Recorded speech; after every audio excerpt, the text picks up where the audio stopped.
নমস্কার। কবিতা পাঠের সময় এখন। আমরা আজকের এই সময়ে কবিতা পড়ব কবি তৃষ্ণা বসাকের কবিতার বই জ্যোতির্ময় হে। জ্যোতির্ময় হে এই বইটির প্রকাশক এবং অধ্যায়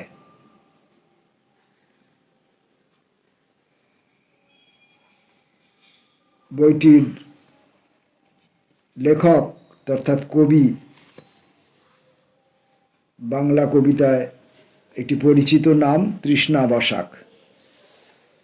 তৃষ্ণা বসাকের জন্ম 1970 সালে। সমসাময়িক বাংলা সাহিত্যে একজন স্বীকৃত বহুমুখী প্রতিভাশালী লেখক। কবিতা, ছোট গল্প, উপন্যাস, নাটক, প্রবন্ধ, স্মৃতিকথা, শিশু সাহিত্য এবং কল্পবিজ্ঞান সাহিত্যের বিভিন্ন ক্ষেত্রে তাঁর অবাধ বিচরণ। তিনি মৈথিলি, মালয়ালম, হিন্দি ভাষা থেকে বাংলায় অনুবাদ করেন।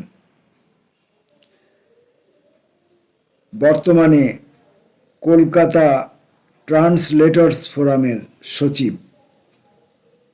তৃষ্ণা কলকাতায় থাকেন।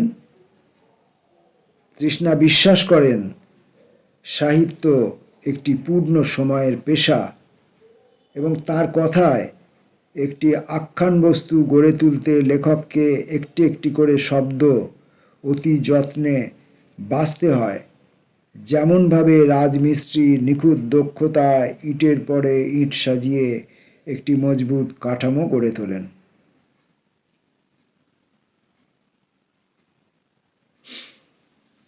মোটামুটি এই সংক্ষিপ্ত পরিচিতি আমরা বইটি থেকেই দিতে পারলাম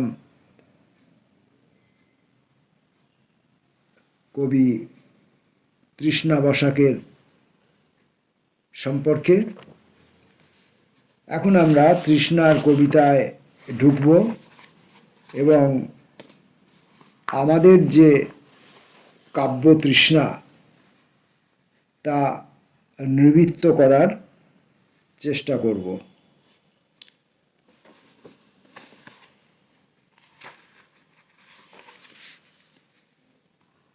জ্যোতির্ময় হে এই বইতে প্রথম কবিতাটির নাম দ্বিতীয় বোধি। আমার জন্য আমলকি খণ্ড সঞ্চয় করছো কেন আনন্দ? এই দীর্ঘ বনপথ, সবুজের মধ্যে জেগে আছে কাঁসায় চির। পৃথিবীতে যেন আর কোনো রং নেই, থাকলেও অগম্য সম্পর্কের মতো আছে। আনন্দ, তুমি কেন আমলকি খণ্ড ধরে রেখেছিলে কল্পকাল? তাহলে যশোধরার তো এখানে আসতে কোনো বাধা ছিল না। তোমাকে বলা হয়নি আনন্দ, যশোধরার দুটি স্তনের মসৃণতা এই আমলকিকেও লজ্জা দিত। তার শরীর পৃথিবীর শ্রেষ্ঠতম নদীর চেয়েও সুনাব্য। আর আমি তো রম্য জলযান, অমন সন্তরণ আমাকে কেউ দেয়নি আনন্দ। যশোধরার কোটি বেষ্টন করে এই বনপথ অতিক্রম করতে আমার ভালো লাগতো। ওই উপলখণ্ডের উপর তার সঙ্গে কথা বলতে আমার ভালো লাগতো। আনন্দ, তুমি আর কখনো আমার জন্যে করতলে আমলকি রেখো না। দেখো, আমার কান্না এই বৃক্ষতলে লুটিয়ে পড়েছে, স্মরণ পাচ্ছে না।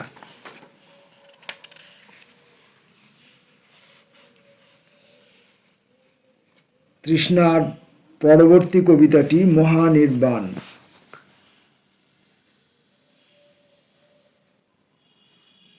চুন্দ চুন্দ, এখনই এই শূকর মাংস মাটির গভীরে পুঁতে ফেলো।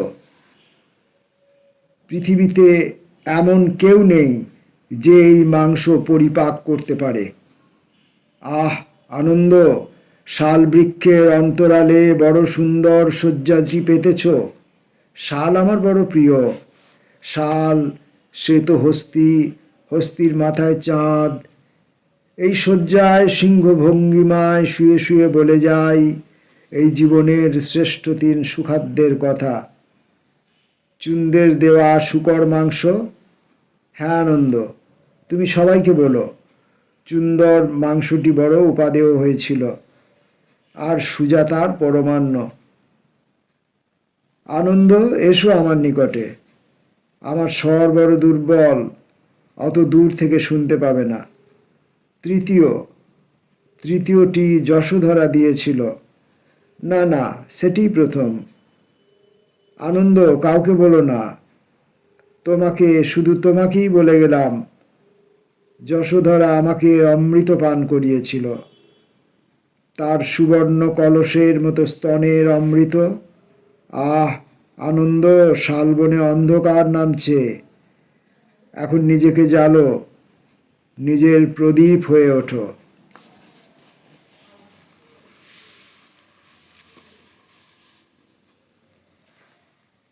তৃষ্ণার তৃতীয় কবিতাটি, চৈতন্য পথ।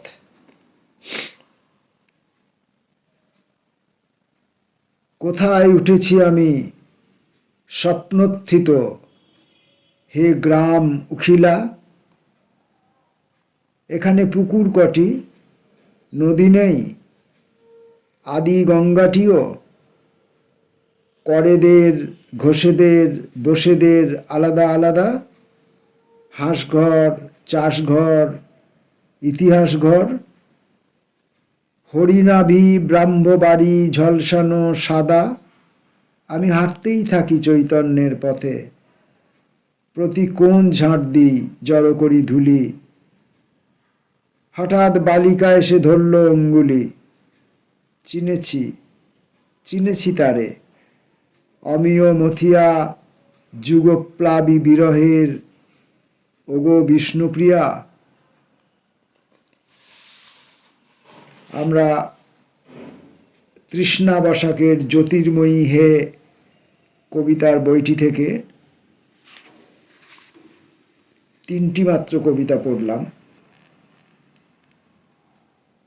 বইটি সদ্য প্রকাশিত, তাই এখান থেকে বেশি কবিতা পড়া যাবে না। তাছাড়া প্রকাশক বইয়ের প্রথমে যে সমস্ত শর্ত আরোপ করে রাখেন, সেই শর্ত মেনে চললে একটিও কবিতা পড়া বা ভিডিও করার কথা নয়। তথাপি প্রকাশক এবং কবির কাছে আমি অনুমতি প্রার্থনা করে তাদের ভালোবাসাকে পাথেয় করে তৃষ্ণার 3টি কবিতা পড়লাম। এই 3টি কবিতা পড়ার পর তৃষ্ণার কবিতার প্রতি আমার তৃষ্ণা অনেকটাই বেড়ে গেল। তৃষ্ণার কবিতা আমি বহুদিন ধরে পড়ি, তার কবিতার প্রতি আমার তৃষ্ণা ছিলই, কিন্তু এই 3টে কবিতা পড়ার পর যে 3টে কবিতার বিপরীত দিকে দাঁড়িয়ে আছেন তথাগত, সেই 3টে কবিতা পড়ার পর স্বভাবতই আমার সে কারণেই তৃষ্ণা অনেকটা বেড়ে গেল। আমার স্থির বিশ্বাস, যারা এই ভিডিওটি শুনবেন, এই তৃষ্ণা বসাকের এই 3টি কবিতা যারা শুনবেন, তারা অবশ্যই তাদের সম্পূর্ণ তৃষ্ণা নিবৃত্তির জন্য জ্যোতির্ময় হে এই বইটি সংগ্রহ করার জন্য এবং অধ্যায়ের প্রকাশকের কাছে, ধীমান ব্রহ্মচারীর কাছে, অথবা কবি তৃষ্ণা বসাকের কাছে ছুটবেন বইটি এক্ষুনি সংগ্রহ করার জন্য। নমস্কার।